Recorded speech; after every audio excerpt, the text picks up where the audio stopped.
Hello and welcome to Bud's RPG Review, where I give my thoughts on role-playing games, card games and board games. Today's review is the fourth scenario from A Night at the Opera, Extremophilia, for Delta Green the role-playing game by Arcdream Publishing. It's worth pointing out that this scenario was not one of the ones funded by 2015's successful Delta Green Kickstarter, and that it is also available as a print-on-demand standalone piece. There'll be spoilers from this point on, so stop watching now if you intend to play this. Before we begin, I think it's worth clarifying what an extremophile actually is. The current definition is an organism that thrives in extreme environments such as high pressure or temperature, usually bacterium.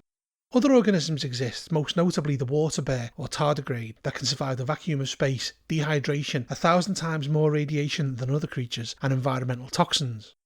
With this in mind, let's continue. The scenario begins by introducing us to some philosophy around how life strives to survive and touches upon the Migo and how they are essentially deathless. However, as they are not native to our universe, they, upon being damaged, lose cohesion, sentience and slowly evaporate from reality. The Benthic Company, outside Helena, Montana, have a carefully preserved sample of the fungi from Yuggoth that they have spent years studying.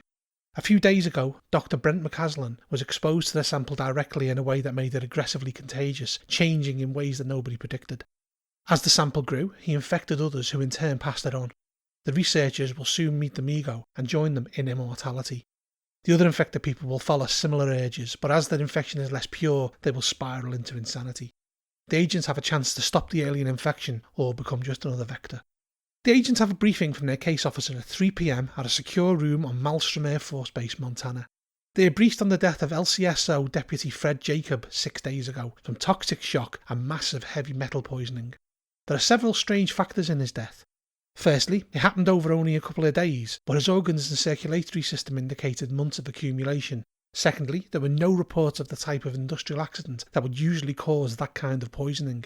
Thirdly, Jacobs' gut flora was strange. The bacteria had been replaced by another unknown incredibly robust kind. And finally, the coroner's report lists the cause of contamination as inconclusive. The EPA and state investigator have already begun studying recent environmental impact statements and taking samples. The agents are being sent as a specialist team from the FBI's Critical Incident Response Group, with any who don't already work for the group given FBI credentials as hired consultants. They are officially there to assist the EPA investigation. Of course, the agents have a real purpose here.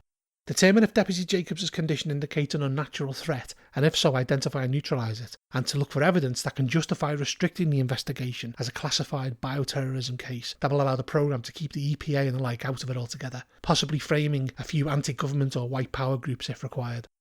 The agents are advised, if necessary, to recruit a friendly with the medicine skill to assist. Nobody from Helena's FBI department has been consulted on any of this. The players are informed that there is a supply cache or green box just outside of Helena that can assist them, although a metal detector will be needed. They are also advised by their case officer to not use cover identities in this investigation, as there are a lot of legitimate agencies that can investigate them. What follows next is a map showing the important places that the agents could visit, although to be fair, this could have been one page, and then we have a timeline from when the scenario begins, Monday the 13th of February 2017, to when the events culminate on Monday 13th of March 2017. After this, it details the green box. It's buried in the woods about 12 kilometres southeast of Helena. It is a storm shelter buried in the hilly forest, invisible beneath the leaves and undergrowth. The door will have to be crowbarred or picked open, and the players will find things mundane and strange within. There are mouse traps, a fully operational M72A2 Law rocket, 6 thermite grenades. Anyone with requisite skills can determine that they can be used to destroy things like armoured doors and can be used underwater. A battery-powered Milwaukee Sawzall with a selection of blades, 3 bottles of powerful acid, a set of British enhanced combat body armour in desert camouflage that is missing the strike plates. They can also find a heavy piece of sandstone with a heavily warped military dog tag embedded in one side. If the sandstone is analysed, it's around 3 to 5 million years old. There is also a 1980s tape deck containing a tape labelled Star People. Listening to the tape reveals quite a bit. It's an unidentified recording of a Cree man talking about and then singing a Star People song that is meant to be sung to the Matutissan Asiniuk, or the Sweat Lodge Rocks, or the Pleiades constellation. The Star People are said to come down to share their wisdom or take people to the stars, with the Cree man refusing to describe them. It is meant to be sung at a high place like the Ghost Mountain, although there are several places that this could mean, such as Ghost Mountain in the Anzo-Borrega Desert in California, and also one in Papua New Guinea and South Africa, although an agent with any Native American language skills can surmise that it could be Devil's Tower in Wyoming, as this is sometimes called Ghost Mountain. The dog tag is from Jonathan Matthew Woodridge, a member of the USS Eldridge who officially died in a boiler room explosion on the 28th of October 1943, but who was actually on the ship during the infamous Philadelphia experiment when it vanished. Next, it goes into details of Helena itself. It's the capital of Montana and the seat of Lewis Clark County. It has a smaller than average population when compared to the rest of the US, and it's surrounded by national parks and mountains. It gives details on the sheriff's office and the people the agents can find there. Here is where they can find out more information on Deputy Jacobs. They can find out that the only unusual contact he had with the public was 3 days ago when he arrived back at the station stinking of vomit and had to go home to change. He had been on patrol when he saw someone walking in the cold rain, reporting back a few minutes later that all was fine. Luckily, his body camera and dash cam recorded most of it. If the video is accessed, it shows a man on the side of the road, soaked through, white, in his 30s to 40s, wearing business attire and looking unwell. Jacobs pulled over to check on him and he had no ID and was confused, not remembering who he was. Jacob put his emergency blanket on him and walked him to his car, not closing the door. Out of nowhere, the man vomited on him. Jacobs backed away and was about to call paramedics when the man told him to stop, forget about it all and let him go. Jacobs stood weirdly silent and then did just that. He stood around for 2 minutes, re-entered his car and called dispatch to let them know that it was nothing. It is a fairly bizarre encounter with many factors that were not standard protocol, let alone him standing there like he was hypnotised.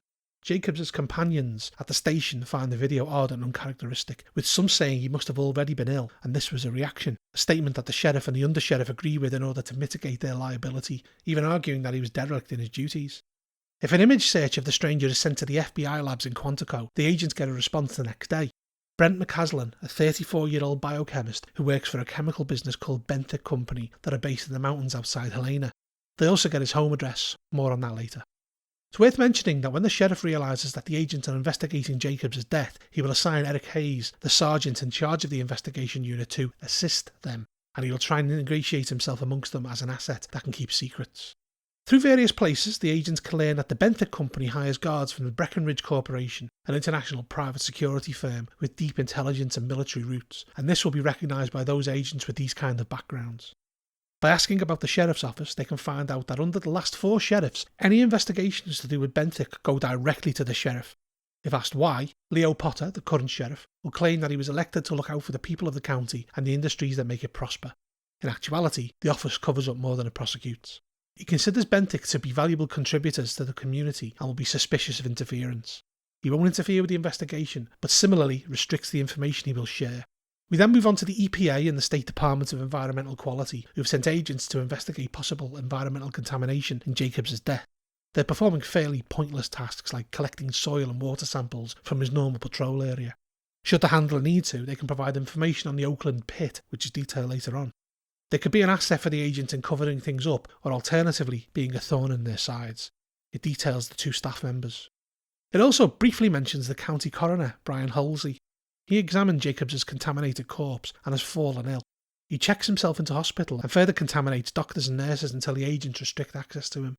Next we move on to the Jacob family. Currently, his body is at the coroner's office and his wife is at home. An agent with the relevant science and medicine skills that gets a chance to examine Jacobs' body can determine that things were missed by the coroner. His body is not decomposing, and he has an unknown fungus-like gut flora that is replenishing and repairing the dead cells, and all of his organs are surrounded by concentrations of heavy metals, plus an examination of his DNA will show that he is slowly becoming something else. This may prompt them to investigate local sources of heavy metals, and they will find that the only major source is the Oakland pit. The EPA workers are suspicious that Jacob had been exposed to substances here. If the agents investigate Jacobs' widow Christine, they will find a woman who is 7 months pregnant. Asking around locally will confirm that for someone so active on social media, she's not been seen for a few days. Unfortunately, she has become infected. Believing she had come down with the flu, stress and grief, she didn't go to the doctor and has come under the control of the fungus. If the agent visit her, they will find her pale and slim, not looking at all pregnant. Interviewing her will see her zoning out mid-sentence, saying that she senses things she could not possibly describe. At one point she weeps with joy, saying that she sees herself and her child among the stars, forever with the star people. The house also has a strange musty smell, and a check of the air filters will find fungal spores. Unknown to anyone, Mrs. Jacob gave birth 2 days ago. The baby, corrupted by the fungus, has thrived and can be easily discovered should the agent search the property. At the climax of the scenario, Mrs. Jacob will take the baby to Devil's Tower and try to make contact with the Migo. More on that later. A medical examination of Mrs. Jacob finds that she has heavy metal poisoning and the same strange gut flora that her husband had, and the remains of batteries, nickels and bullets in her stomach. The acids in her stomach are breaking them down. There are direct fungal correlations between Mrs. Jacobs, Deputy Jacobs and their baby. Next, we have a section on the contagion, which gives us rules on dealing with the spread of it in the scenario, either by infection or poisoning. It gives us a list of the kind of things that the infected will consume and some of the weird visions that victims will see under the influence of the fungus. It also details what happens when the fungus takes total control of the victim and also how to treat it. This can be done by starving the fungus and purging the poisons from the infected system. We also have notes on dealing with the local hospital, St. Peter's, including covering up, although this could potentially cause blowback for the agents. We also have the more extreme measure of proclaiming a bioterrorism attack and calling in the CDC, which in all honesty endangers the entire mission. In addition to this, we have information on the press of Helena. Interestingly, an amateur PhinOmX contributor lives here, Bill Blank, although how much the press and Bill get involved in the agents' business is dependent on how careful they are. Next, it moves on to day 3, new orders. The agents will get a cryptic phone call from their case officer which essentially tells them to collect the dead deputy's body and work out a method of storing it safely in the green box for extraction later, although this may make them scratch their heads while trying to work it out. This is also a chance for the keeper to feed them some new leads should they have hit a wall. If they've followed all the clues so far, it should lead them to Benthic. Nestled in the wooded mountains, the Benthic Company is a pharmaceutical research lab around 30 kilometres northeast of Helena. It is an incredibly secure location, with keycards required to even get into the car park. Getting inside will be a difficult task for the agents. They can't be hacked, as all data is sent on physical hard drives via courier, and they have an incredibly vigilant IT security expert. A little digging can uncover that it is owned by Benthic Enterprises Inc., which is in turn owned by Akiaso Inc. Further journeying down the rabbit hole will uncover it is all owned by March Technologies Inc., a network of retired heavy hitters from the armed forces. See my review of Viscid for more information on March Technologies. Should the player start investigating March Technologies, they will receive a frantic phone call from their case officer ordering them to back off, telling them that they are connected to the program, which should give some hint of the seriousness of the situation. We have details of the employees currently at Benthic Company, and it gives us a rough floor plan of the building. It then talks about how the agents can gain access to the building, with 3 being suggested. The first is to go through the Chief of Security, Trevor Bostwick, who stays in contact with the Sheriff. He can actually be talked into helping if a compelling enough argument is presented. The second is obtaining a search warrant if the agents can get one, or a really good forgery, although they will drag their heels processing this to allow the researchers time to wipe the hard drives and shred documents. The last option is a show of force by breaking in. All security officers here are business suits, pistols and pepper spray, so flashing an FBI badge without a warrant to back it up is unlikely to impress them. Other employees can be approached, but they are generally of a nervous disposition and will contact Dr. Gent, the lead researcher, for advice. Confronting the Benthic Company without warrant and asking about Dr. McCaslin will meet with a wall of corporate speak, although Dr. Peterson and Dr. Deere can be persuaded to talk further, telling the agents that he seemed distraught, had a bad fever or flu, and was also obsessing about Devil's Tower, talking about the Star People. Observant agents will sense a general unease amongst the Benthic Company staff. Dr. Gent is the real font of information here. She has also been affected by the fungus. If the agents interview her, she is much more lucid than McCaslin. Persuading her to talk will take a mix of fascination and admiration. The infection has clouded her judgment. If quizzed about McCaslin, she will be annoyed that he is not fully focused on the bigger picture, with the sense being that she knows what he is up to. The agents can find out straight from the source that McCaslin was exposed to the sample and it has awakened his inner mind. McCaslin has been looking for a way to reach out to the Star People. If probed about the origin of the sample, Gent will pretend she doesn't know where it's from. If pressed on her lies, she will say it came from the stars and they've worked on how to keep it alive. She admits that soon they will visit Devil's Tower and speak to the Star People to learn their secrets. Gent may get carried away thinking that she can change the agents' mind and decide to tell them more. She says she's spoken to the power that stands between the realities, naming it as Nyarlathotep. If the agents can really get her talking, she may talk about Project Dancer, where the original origin of the sample came from. If Gent's office is searched, a deceptively complex mathematical formula will be found that goes into the nature of existence. Any agents that make the roll to understand it will be woken up in the night in a fugue and begin scribbling notes about the nature of existence, then will fall asleep again and not remember anything in the morning. This slowly drains the power of the agent but increases their unnatural ability over a number of nights, and if their power score drops to 1 or 2, they become a permanent pawn of the Migo. It then goes on to talk about the centrepiece of the entire lab, the sample. The fungus-like things are contained in a dozen box-like containers in various chemical environments. The fungus thrive in heavy metals and secrete enzymes that defy all chemical analysis and have other chemical compounds that absorb biomass. They do have impressive qualities such as cancer-killing, anti-inflammatory and anti-aging, as well as wiping out anthrax, MRSA and Streptococcus, and are being studied for this. They also have another strange quality, that being that they metabolize energy and then sometimes vanish, with other cells appearing out of nowhere as if they phase in and out of our reality. It then goes on to talk about what has happened at the pit. A sample has been growing in the metal-rich environment for a number of years after many failed attempts. Both Gent and McCaslin were contaminated here 2 weeks ago when their hazmat suits were damaged during the collection of a sample. A physician employed at Benthic Company, Dr. Wynne, examined them. Wynne is an Akiaso loyalist who will point blank refuse to share any information with the agents and will wipe his computer if he feels it will be seized. Those that are skilled in such matters can retrieve information from it. He has also begun exporting their research on encrypted hard drives and moving it away from the facility. If the agents play their hand too early, they will find the facility entirely empty within 2 days of Benthic getting wind of their investigation. The repercussions of this may be that although the agents have enough evidence of human experimentation and environmental pollution to send the staff of Benthic to prison for many years, they have no way of presenting it to anybody who can do anything about it. I mean, who would believe them? We then move on to the agent's pursuit of McCaslin. At this point, there are a few factors for the handler to consider. His infection has made him increasingly incoherent, and he's even forgotten how to drive. The fungus has given him the ability to see ahead into the future, so he knows where the agents will put the tape that has the Song of the Star People in order to steal it. Even if they go to extraordinary lengths to hide it, he will use the fascination ritual to get help from one of them. Once in his possession, he will memorise the Song of the Star People and walk the 800 or so kilometres to Devil's Tower. If the agents confront him there, he will use fascination to force them to climb back down the mountain, or even subdue or kill each other at a push, although his only desire is to sing the song. It details McCaslin's home, which, if explored without a hazmat suit, opens the agents to infection if they're unlucky. McCaslin has left clues here that point towards Devil's Tower should the agents be at a loss as to what they need to do next. There are other clues here which implicate the Benthic Company, including a photo of him in a hazmat suit at the Oakland pit. It gives options on how to find McCaslin, including searching by helicopter and tracking him to the green box. However, ultimately it does feel like the scenario wants the agents to head to Devil's Tower for the culmination of events. McCaslin will trudge towards here, hitchhiking a fair way and using his burgeoning psychic powers to control the drivers.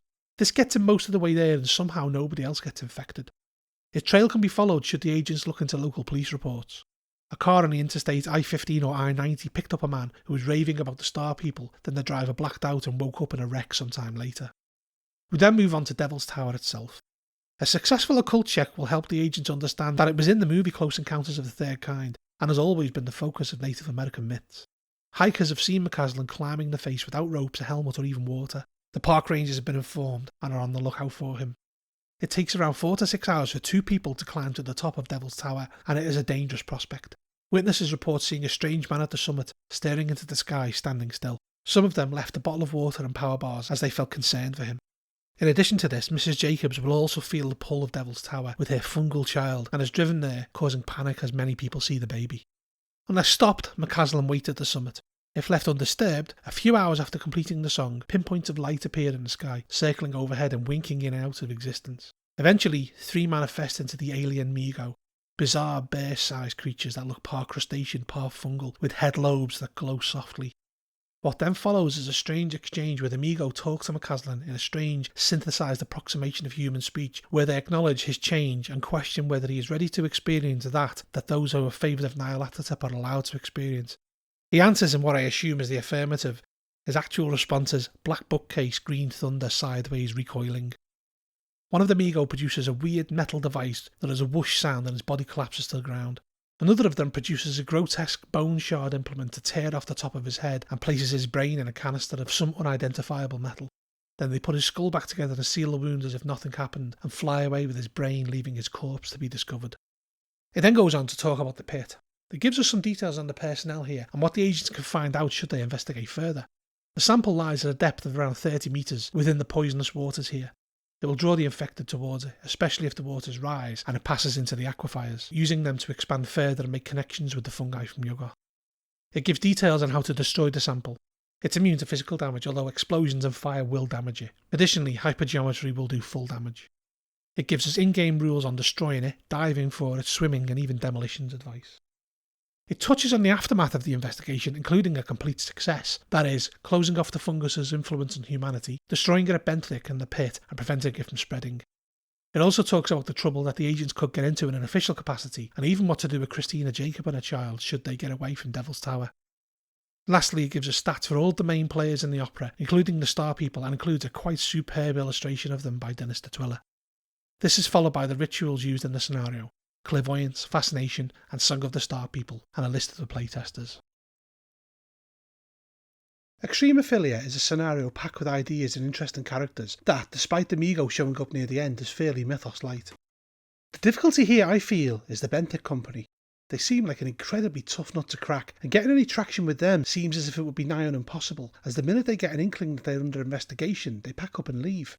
Even getting entry to the building is difficult, so getting to speak to the relevant people seems a very tall order. There's an incredible amount of rich detail throughout, and everything is really nicely designed to answer pretty much most of what you would expect a player to inquire about. The running theme of everything being linked back to March technologies is something I like, as it feels like there's a story being told in the background as well as the foreground. The green box itself is a source of material for keepers, and the hunt for McCaslin does at times feel like it takes a back seat to Benthic Company's unethical experimentation and the agent's attempts to uncover it. The whole fungal baby part is fairly disturbing, not so much by the description of what has happened, as this is quite vague, but by the fantastically creepy picture that accompanies the section. The main issue I have with this part is that the writer doesn't give you any hint on what the players should actually do should they discover the baby at the home, and I feel the whole issue is slightly shied away from, which is perhaps understandable given the subject matter, but it doesn't really help to handle it in any meaningful manner. The pit is nicely detailed, and the denouement at Devil's Tower is quite satisfying. I think it would take a particular mindset of player to complete Extremophilia in a rewarding manner, as going in guns blazing won't solve a thing, which is, in my mind, the joy of Delta Green. Challenging your expectations and making you think outside the box, or at least getting what you actually do while inside the box right first time. I give Extremophilia an 8.5 out of 10. The next review in this series will be the Star Chamber, so until then, bud out.